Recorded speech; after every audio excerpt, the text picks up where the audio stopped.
한번 따라 하실까요? 끝이 좋은 신앙의 세 가지 원리. 끝이 좋은 신앙의 세 가지 원리. 예, 한 해가 저물어 갑니다. 이제 한 해가 얼마 남지 않았습니다. 보름하고 조금 더 남았습니다. 한 해가 저물어가는 이때에 연말에 꼭 구설수에 오르기도 하고요. 연말에 사고가 나기도 하고요. 수많은 일들이 인생의 끝에 일어납니다.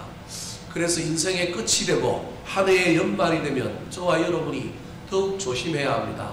더욱 근신해야 하고 더욱 깨어 있어야 하고 더욱 주님 앞에 나아가야 합니다.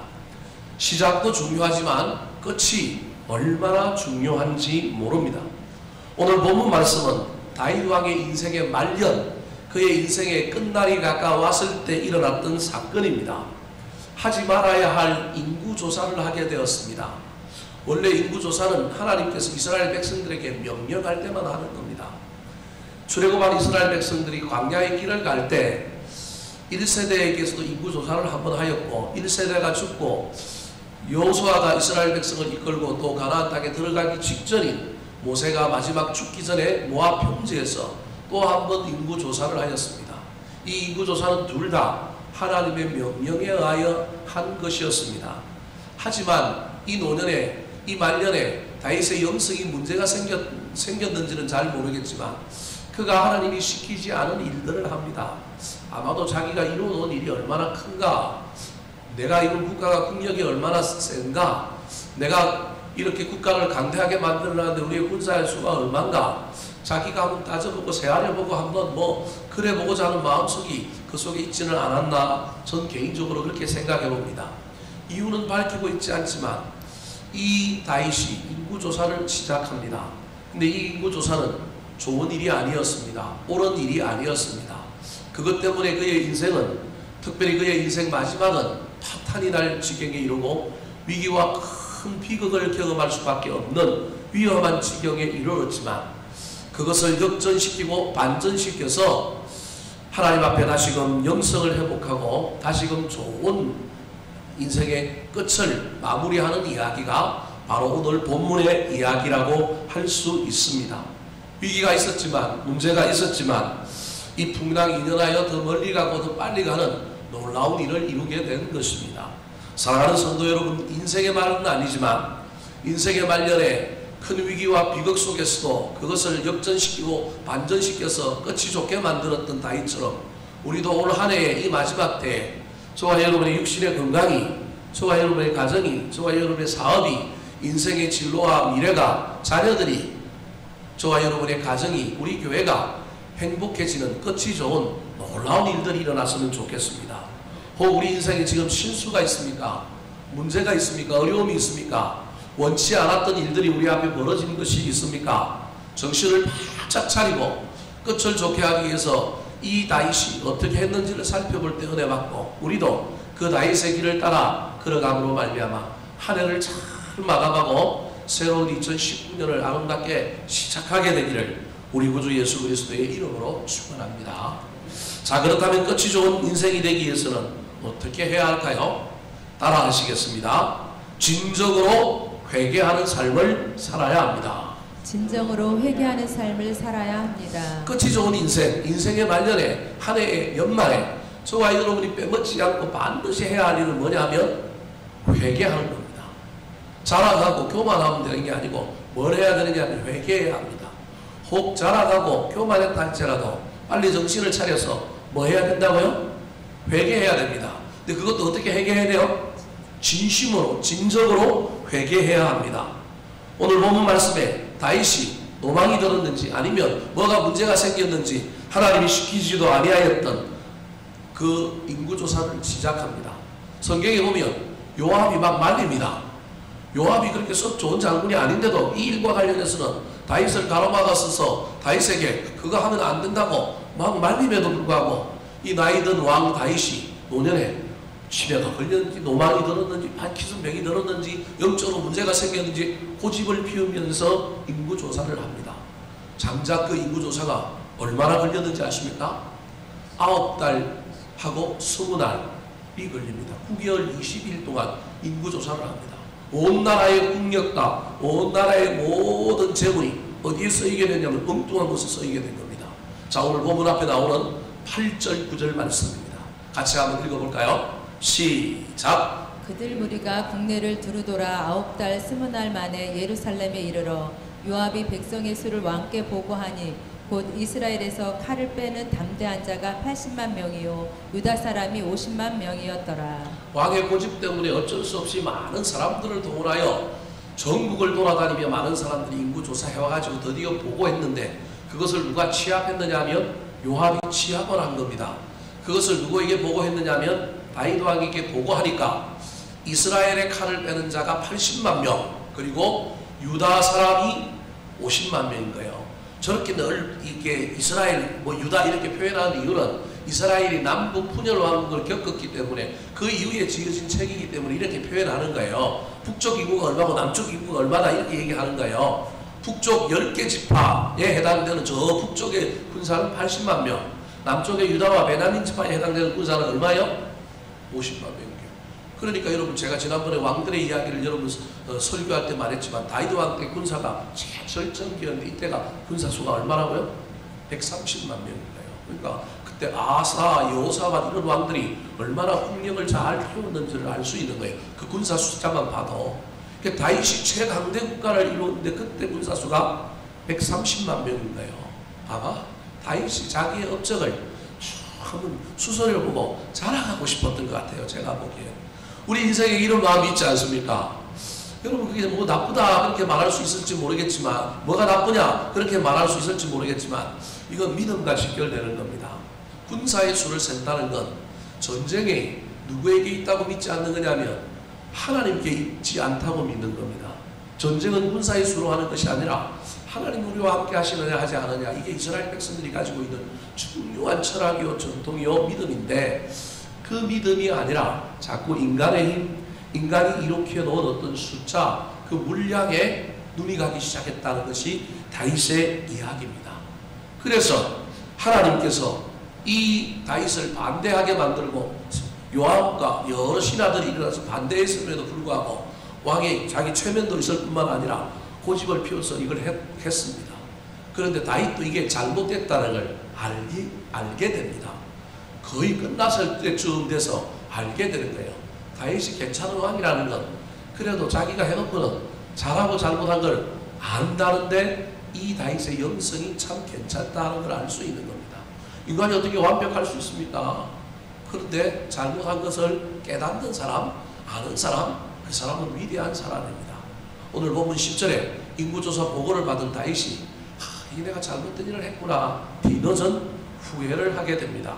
10절 말씀 같이 한번 읽어볼까요? 시작. 다윗이 백성을 조사한 후에 그의 마음에 자책하고 다윗이 여호와께 아뢰되 내가 이 일을 행함으로 큰 죄를 범하였나이다. 여호와여 이제 간구하옵나니 종의 죄를 사하여 주옵소서. 내가 심히 미련하게 행하였나이다 하니라. 10절에 보면 다윗이 회개했습니다. 회개하면 하나님이 어떻게 해주셔야 돼요? 용서해 주셔야죠. 근데 오늘 본문에 뭐 하나님이 용서를 안 해요. 좀 이상하다. 왜 성경이 이렇게 기록하고 있을까? 두 가지 관점으로 이해해야 합니다. 여러분, 회개하면 용서를 해주지만 죄에 대한 뭐는 져야 돼요? 책임은 져야 돼요. 그걸 죄책이라고 합니다. 죄에 대한 책임은 져야 된다니까요. 다윗이 바세바를 범하고 막 나중에 모르고 지나다가 나단 선지자의 책망을 보고 깨달아서 눈물로 침상을 띄우고 회개했지만 그 죄책을 그대로 받습니다. 회개했지만 우리 용서해 준다고 할 때 그 용서를 저와 여러분은 모든 것을 그냥 완벽하게 만들어 준다고 오해하면 큰일 납니다. 죄를 용서해 주지만 그 죄의 결과는 누가 담당해야 되느냐면 우리가 담당해야 합니다. 왜냐하면 죄는 하나님과 우리 사이의 관계의 문제이기 때문에 그래요. 관계는 문제없이 회복시켜주지만 그 결과로 대한 책임은 감당해야 하는 거예요. 그래서 바세바가 나는 애가 어떻게 돼요? 죽잖아요. 뿐만 아니라 그 이후에 그의 집안에 무슨 일들이 일어나요? 칼로 사람을 죽이는 일들이 계속 일어나잖아요. 그게 이제 다윗의 죄악과 관련이 있는 거라는 겁니다. 오늘 본문에서도 하나님이 다윗이 이렇게 10절에 얘기했으면 사해줘야 되는데 사해주지 않고 이상한 행동을 합니다. 제가 보기엔 아마도 죄책에 대한 이야기도 있지만 이 다윗의 회개를 진정한 회개로 하나님이 받아들이지 않았던 것 같습니다. 그냥 상황 속에서 회개는 했는데 진심 어린 회개가 아니라 상황 속에서 회개하고, 신기해요. 회개하고 또 잊어버리는 사람이 있어요. 회개가 가슴 깊이 새겨지고 뼈저리 새겨져서 그 영성이 나를 이끌어가고 나를 충동질하고 나를 계속해서 막 만들어가야 되는데, 바짝 그 순간에 회개하고 그 회개는 어디 가버렸는지 사라져버리는 경우가 있는 경우들이 허다합니다. 제가 보기에도 아마도 이때 다윗의 회개가 그런 회개였던 것 같습니다. 그래서 우리 하나님이 죄의 책임과 함께 다윗을 진정으로 회심시키기 위하여 또 다른 시비를 끌어오십니다. 그게 뭐냐 하면, 가시라고 하는 선지자를 보내서 세 가지 선택이 있다. 네가 잘못해서 책임져라는 거예요. 하나를 선택하여 징계를 받으라, 책임을 지라고 말씀하셨습니다. 그게 뭐냐 하면, 네가 다스리는 땅에 7년 기근이 오는 게 첫 번째 벌이고, 두 번째가 뭐냐 하면 원수에게 쫓겨서 왕이 3달 동안 도망다니는 거예요. 요건 이미 자기가 압살롬 때문에 한번 해봤잖아요. 이게 얼마나 피곤한지 아는 거예요. 그리고 앞에 거는 7년이 너무 길고, 그 다음에 이건 3달인데 중간인데, 보통 사람은 3개 중에 선택하라고 그러면 중간을 선택할 텐데, 이게 중간을 선택할 수 없는 게 누구에게 불편함을 주는 거예요? 자기한테 불편함을 주는 거예요. 세 번째가 뭐냐 하면 전염병이 사흘 동안 내리는 거예요. 앞에는 숫자가 7년이에요. 중간은 뭐예요? 3달이에요. 끝에는 뭐예요? 3일이에요. 첫 번째는 기근이에요. 두 번째는 도망이에요. 세 번째는 뭐냐면 전염병이에요. 이 세 개 중에 하나를 택하라는 겁니다. 다윗이 진정으로 회개했다고 그러면 자기가 책임을 져야 되는 거잖아요. 7년 동안 기근이 내리면 누가 힘들어요? 백성들이 힘들죠. 백성들이. 그리고 자기가 잘못한 거잖아요. 그럼 누가 책임을 져야 돼요? 자기가 책임지고 자기가 징계를 받아야 되면 당연히 몇 번을 선택해야 되냐면 2번을 선택해야 되는 게 맞다는 거예요. 근데 2번을 선택하지 않고 7년은 너무 길고, 그 다음에 2번은 자기에게 해당되는 거고, 3번은 짧으니까 이거 별거 아닐 것이다, 그런 생각에서 덥석 몇 번을 선택한 거예요. 3번, 3일 동안 전염병이 내리는 걸 선택했습니다. 별일이 일어나지 않을 줄 알았던 거예요. 근데 이거 뭐 나도 편하고 백성들도 편하고 이 정도야 감당할 수 있겠지, 이 정도면 뭐 괜찮겠지, 이런 생각을 한 거예요. 그런데 놀라운 일이 일어났어요. 자, 14절 말씀 먼저 한번 읽어볼까요? 시작. 다윗이 가세게 이르되 내가 고통 중에 있도다. 청하건대 여호와께서는 긍휼이 크시니 우리가 여호와의 손에 빠지고 내가 사람의 손에 빠지지 아니하기를 원하노라 하는지라. 저게 이제 다윗의 선택을 가세게 알려주는 건 3번을 선택했다고 하는 걸 알려주는 이야기인데요. 저 보십시오. 다윗이 뭐라고 얘기하냐면, 가시라고 하는 선지자에게 내가 무슨 중에 있다고요? 고통 중에 있다. 선택의 고통 중에 있다는 거예요. 내가 그래도 너 회개하고 있고 난 진짜 마음에 막 엄청난 고통 속에서 선택하고 있다고 자기 어록을 막 이야기하는 거예요. 근데 여러분 저 얘기를 잘 보십시오. 그러면서 또 하나님을 높여요. 여호와께서는 뭐가 크시다고요? 긍휼이 크다고 막 얘기하는 거예요. 여러분 어쩌면 저와 여러분이 저 다윗의 모습처럼 신앙생활 할 때가 얼마나 많은지 모릅니다. 위대한 다윗도 저런다니까요. 인간이 자기 이해관계에 딱 걸리게 되면 우리는 철저하게 저런 모습을 보일 수밖에 없어요. 하나님도 높이고요. 자기도 막 영성이 있는 것처럼 꽤 괜찮은 것처럼 내가 고통 중에서 이걸 선택합니다. 그러면서 뭐라고 얘기하고 있느냐 하면, 우리가 여호와의 손에 빠지고 내가 사람의 손에 빠지지 않기를 원하노라. 저게 무슨 말이에요? 에?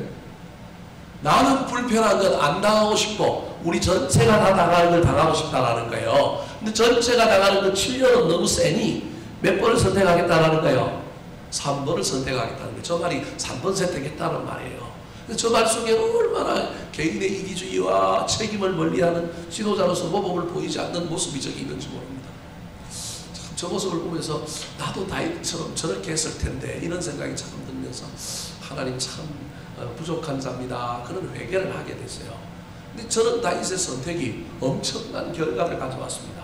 15절 말씀 같이 한번 읽어볼까요? 시작. 이에 여호와께서 그 아침부터 정하신 때까지 전염병을 이스라엘에게 내리시니 단에서부터 브엘세바까지 백성의 죽은 자가 7만 명이라. 갑자기 막 전염병 때문에 얼마나 죽은 거예요?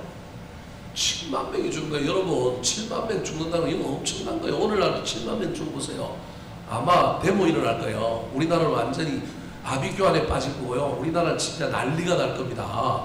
성경의 역사, 출애굽 역사 이후부터 이스라엘 백성들에게도요 7만 명이 죽은 역사는 없어요. 14,400명 이런 정도가, 2만 명 이런 정도가 많이 죽고, 훗날 왕조 시대에 가면 다윗 왕조 앞에 법궤를 열어보다가 잘못해서 열어보다가 이게 정확한 숫자가 성경마다 좀 달라서 이게 5인지는 모르겠고, 어떤 성경은 5,000명 죽었다 그러고 어떤 성경은 얼마 죽었다 그래요? 5만 명 죽었다 그래요. 그래서 그런 정도 때 엄청난 숫자가 죽는 게 처음 나오는 거예요. 저거 3일 동안 7만 명이 죽은 건 엄청나게 죽은 거예요. 저건 그냥 한 지파의 군사력에 해당되는 거예요. 각 지파가 보통 6만 명 정도의 군사력을 가지고 있었거든요. 한 지파의 장전들, 그 지파를 유지할 수 있는 군사력이 다 죽는 엄청난 일이 벌어진 거예요. 지도자의 잘못된 선택, 책임지지 않는 행동 때문에 벌어지는 일, 자기의 잘못으로 나라가 위태해지고 비극에 처하는 이 모습을 볼 때 그걸 또 지도자가 막 우기고 막 그걸 변명하면 얼마나 더 큰 벌을 받겠습니까? 이때 드디어 다윗이 진심으로 회개하는 거예요. 앞에 회개도 회개지만, 그것도 회개가 아니라고 말할 수는 없지만, 그의 회개가 가슴 사무치는 회개, 그의 인생의 끝까지 남아있는 회개, 그의 인생을 끝까지 겸손하게 만들 수 있는 회개가 드디어 다윗의 입을 통하여 나오기 시작한 거예요. 자, 17절 말씀 같이 한번 읽어볼까요? 시작. 다윗이 백성을 치는 천사를 보고 곧 여호와께 아뢰어 이르되 나는 범죄하였고 악을 행하였거니와 이 양무리는 무엇을 행하였나이까? 청하건대 주의 손으로 나와 내 아버지의 집을 치소서 하니라. 하나님, 내가 잘못했는데 왜 양무리를 칩니까? 백성 죽이지 말고 누굴 죽이라고요? 차라리 우리 집안을 치십시오.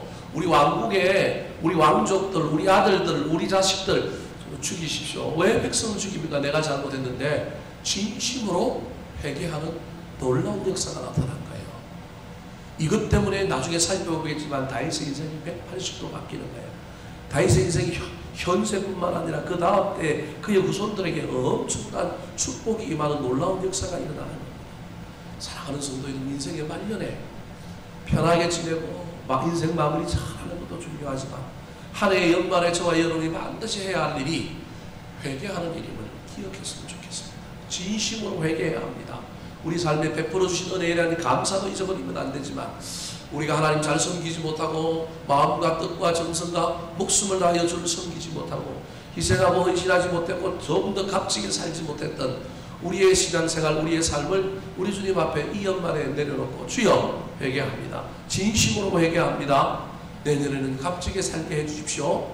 기도할 수 있는 저와 여러분 되시기를 예수님의 이름으로 축원합니다.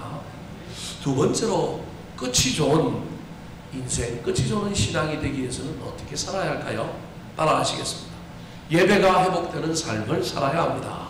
예배가 회복되는 삶을 살아야 합니다. 진정한 회개는 그 회개 다음에 행동을 보면 알 수 있습니다. 그 회개 다음에 삶을 보면 알 수 있습니다. 다윗이 회개했습니다. 그런데 그 회개가 또 사라지고 또 문제가 될까봐 하나님께서 다시금 갓 선지자를 보내서 다윗에게 그 회개를 은혜로 만들어주는, 회개가 회개로만 끝나지 않고 회개가 은혜가 되는 삶을 알려줍니다. 18절 말씀 같이 한번 읽어볼까요? 시작. 이 날에 가시 다윗에게 이르러 그에게 아뢰되 올라가서 여부스 사람 아람나의 타작 마당에서 여호와를 위하여 제단을 쌓으소서 하매. 여호와를 위하여 제단을 쌓으소서.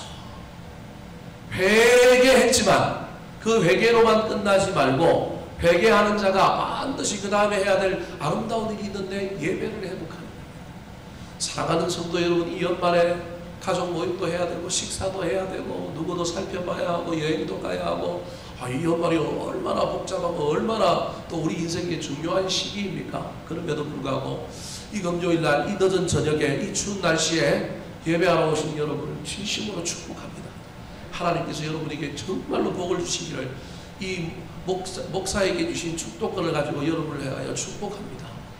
우리가 복을 받을 수 있는 가장 중요한 일이 예배입니다. 저와 여러분의 인생에, 특별히 이 연말에 저와 여러분이 더 열심을 내야 할 것이 예배하는 거예요. 예배가 우리의 삶을 우리 인생의 끝을 아름답게 만들 겁니다.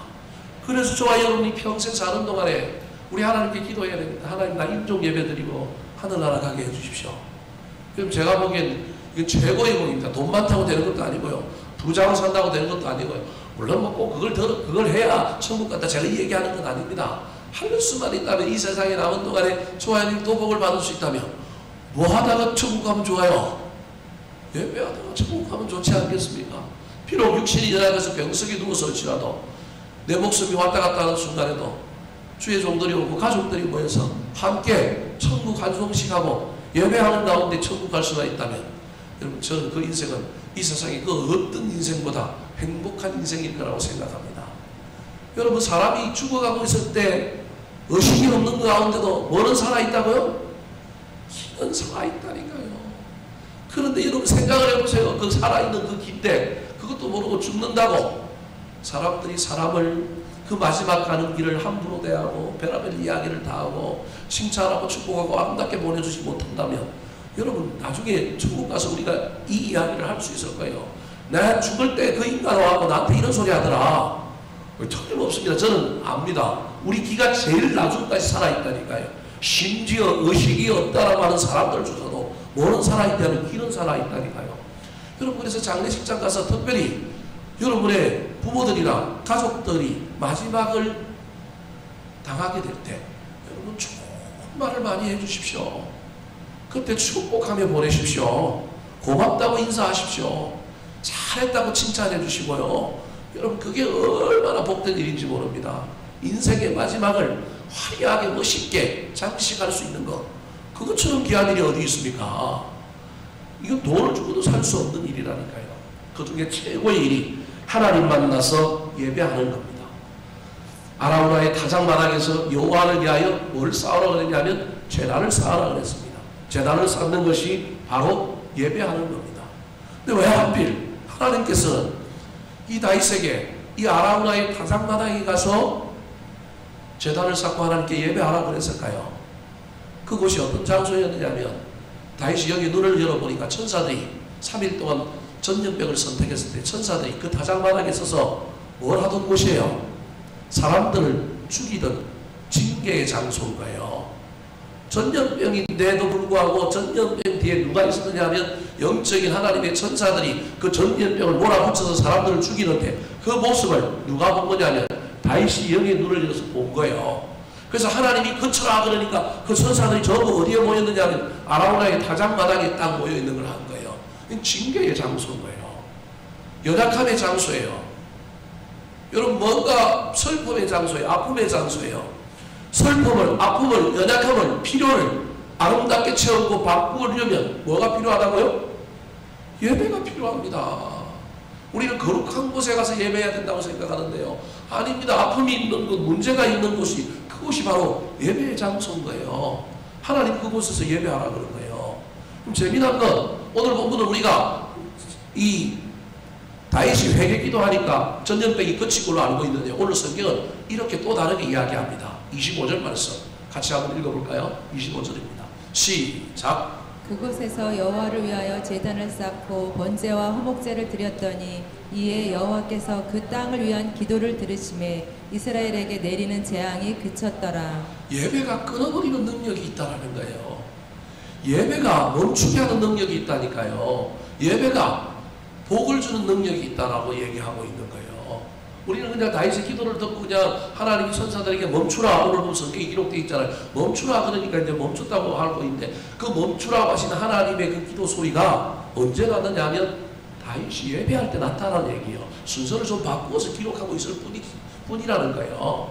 예배가 저주를 축복으로 바꿉니다. 하나님이 이 연말에 저와 여러분 인생에 여러 가지 어려움이 있습니까? 여러 가지 문제가 있습니까? 그때 저와 여러분 푹 예배하십시오. 그때 예배할 때 하나님이 이 예배를 통하여 슬픔을 기쁨으로 바꾸어 주시고 희망 없는 것을 소망으로 바꾸어 주시고 방황을 몰라 헷갈리는 우리에게 길을 열어주시고 무엇을 선택해야 할지 모르는 우리에게 예배할 때 선택의 문을 열어주시는 놀라운 일들을 일으켜달라고 기도함으로 그것이 그 예배 가운데서 이루어지는 아름다운 은혜를 경험하는 저와 여러분 되시기를 예수님의 이름으로 축원합니다. 마지막으로 인생의 끝이 좋기 위해서 저와 여러분이 해야 하는 일이 무엇일까요? 첫 번째 뭐 해야 된다고요? 회개해야 됩니다. 진심으로. 두 번째 뭐 해야 된다고요? 예배해야 됩니다. 예배해야 저주가 축복으로 바뀌어요. 예배가 끝이 좋게 만드는 가장 중요한 수단이라는 걸 잊어버리면 안 됩니다. 세 번째 따라 하시겠습니다. 값을 치르고 헌신하는 삶을 살아야 합니다. 값을 치르고 헌신하는 삶을 살아야 합니다. 재미난 것은 이 다윗이 이 아라우나의 다장마당에 가서 예배하라고 하는 하나님의 명령, 선지자 갓을 통하여 들려진 명령을 듣고 이 다장마당에 가서 예배하러 갔는데 아무것도 사실 안 갖고 간 거예요. 예배하러 가면 뭘 갖고 가야 돼요? 번제물을 갖고 가야 되는데요. 아마도 너무 이 벌어지는 일들이, 국가에 벌어졌던 일들이 다급했던 모양이에요. 그리고 그냥 아라우나의 다장마당에서 천사들이 막 하는 일들을 목격하고 있는 상태에서 그냥 하나님의 명령이 그거 가라 그러니까 급하게 그냥 제물도 준비하지 않고 어디로 갔느냐 하면 이 아라우나의 다장마당에 갔던가요. 근데 재미난 건 그곳에 예수님께서 제자들을 통하여 예루살렘 성에 입성하실 때 어린 나귀를 끌고 오라고 했을 때 순순히 그 모든 것을 줬던 나귀 주인이 있었던 것처럼 이 아라우나라고 하는 사람이 다윗 왕에게 와서 저를 극복하고 난 다음에 왕이여 우리 집에 있는 걸 다 써라는 거예요. 제물은 저기 뭐가 있다고요?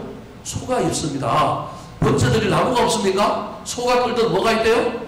쟁기가 있다라는 거예요. 그거 저 패가지고 다 가져가서 왕이 마음대로 써도 좋습니다.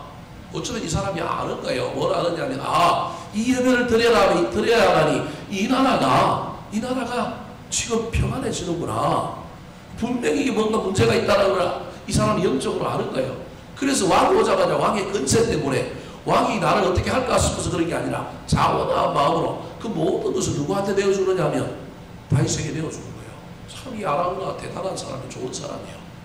나중에 이래서 이 아라우나는 큰 영광을 자신이 먹게 되는 거예요. 아낌없이 왕에게 다 줍니다. 그런데 이때 다윗이 이 아라우나의 이 너그러운 마음, 이 자원하고 섬기는 이 마음을 받지 않습니다. 뭐라고 얘기할까요? 24절 말씀 같이 한번 읽어보겠습니다. 시작. 왕이 아라우나에게 이르되 그렇지 아니하다. 내가 값을 주고 내게서 살이라. 값 없이는 내 하나님 여호와께 번제를 드리지 아니하리라 하고 다윗이 은 50세겔로 타작마당과 소를 사고 값 없이는 하지 않겠다. 대가를 치르겠다. 값을 치르겠다. 이게 다윗의 신앙의 고백이에요. 여러분 치러야 하면 치러야 합니다. 예수님이 십자가 지지 않고 자기 목숨을 치르지 않고 이 땅에 구원을 준 것이 아니라는 사실을 저와 여러분이 기억해야 합니다. 우리가 자본주의 시대에 효율적이고 경쟁이고 소유하는 이 시대에 살다 보니까 신앙생활도 저와 여러분이 어떻게 하려고 그러냐면 값을 안 치르고 하려고 그래요. 오늘날 한국 교회 안에 값 안 치르고 신앙생활 하려고 하는 이 문화가 얼마나 많이 들어와 있는지 모릅니다. 그래서 조금만 헌신을 이야기하고 값을 치르는 이야기를 하면 저 목사는 이상한 목사, 교권주의, 교회를 위하여 우리를 여러분 제가 그런 의미에서 여러분에게 이 말씀 전하는 건 아닙니다. 근데 이 놀라운 이야기가 복과 관련이 있기 때문에 이야기하는 거예요. 은혜와 관련이 있기 때문에 이야기하는 거예요. 다윗이 깊이 깨달은 거예요. 내가 잘못했는데 백성들은 죽었고 하나님 예배를 드리라 그러는데 신기하고 내가 갔는데 자고라임을 주겠다는 사람이 있지만 이거 저거 갖고는 안 된다. 저거 갖고는 하나님 은혜가 아니면 뭐 해야 되겠다고요? 내가 값을 치러야지. 이게 다윗의 고백인 거예요. 다윗이 주겠다고 하는 사람인데도 불구하고 그거 갖고는 하나님의 은혜가 아니만다는 거예요. 내가 져야 한다는 거예요. 내가 치러야 한다는 거예요. 내가 대가를 치르겠다라는 거예요. 그래서 은 50세겔로 그 타작마당을 사고 그 다음에 소도 사고 그래서 거기서 뭘 지내느냐면 번제로 화목제를 지낸 거예요. 하나님께 번제, 자기가 백성들에게 잘못하여 백성들이 고초를 당하고 고통을 당하고 죽어 나자빠진 이 놀라운 이야기 가운데 그가 백성들을 향하여 화목제를 드린 거예요. 여러분 그런데 훗날 여러분이 잘 알다시피 이 값을 치르고 있는 이 놀라운 헌신 위에 무엇이 세워져요? 예루살렘 성전이 여기 세워져요. 여러분 이 아라우나의 타작마당이 성경학자들에 의하면 아브라함이 그의 아들 이삭을 데리고 가서 이삭을 번제단을 쌓았던 모리아산이 이곳이라고 이야기합니다. 훗날 이곳이 다윗이 예배를 드렸을 뿐만 아니라 그래서 그 결과 훗날 하나님께서 솔로몬에게 성전을 지으라고 하는데 그곳이 이곳이었다는 거예요. 값주고 헌신하여 대가를 치르며 헌신했던 그 헌신이 그냥 사라지는 헌신으로 만드는 것이 아니라, 그냥 손해만 보고 새빠지게 고생만 하게 하는 헌신이 되게 만드는 것이 아니라, 하나님께서 놀랍게 역사하셔서 그 위에 아름다운 것을 세워주어는 놀라운 이야기가 이 안에 들어있는 것입니다. 여러분, 제가 여러분들에게 부담을 주려고 이 얘기를 하는 것이 아닙니다. 저와 여러분의 인생 가운데 이런 놀라운 경험이 한 번은 있었으면 좋겠습니다. 내가 희생하고 내가 헌신했더니, 내가 값을 치르고 나아갔더니 이게 손해본 것이 아니고, 이게 뭐 사라진 것이 아니고 이 위에 놀라운 것이 지어지더라. 이 경험이 저와 여러분의 신앙생활 가운데 한 번은 있어야 하지 않겠습니까? 그러면 끝이 좋아지게 되는 겁니다.